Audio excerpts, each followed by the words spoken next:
नमस्कार सर्वांना, आपल्या चॅनलमध्ये तुम्हा सर्वांचं स्वागत करते। आज आपण बनवणार आहोत लहानांपासून ते मोठ्यांपर्यंत आवडणारी चटपटी आणि चवदार अशी चिवडा भेळ रेसिपी। मी इथे 1 वाटी चिवडा घेतलेला आहे। त्यामध्ये बारीक चिरून घेतलेला कांदा, टोमॅटो सीजन असल्यामुळे सर्वांची आवडती कैरी ही बारीक चिरून घेतलेली आहे। यामध्ये मी चवीप्रमाणे मीठ, कांदा, लसूण मसाला, चाट मसाला आणि बारीक चिरून घेतलेली कोथिंबीर आणि वरून लिंबाचे रस टाकलेले आहेत। आता हे सर्व आपण मिक्स करून घेऊया।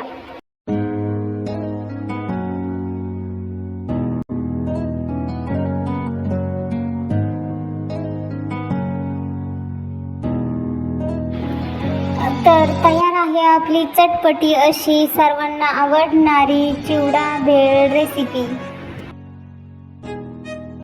तुम्हाला ही रेसिपी कशी वाटली नक्की मला कमेंट्समध्ये सांगा। आपला व्हिडिओ आवडला असेल तर आपल्या चॅनलला लाईक करा, शेअर करा आणि सबस्क्राईब करायला विसरू नका। धन्यवाद।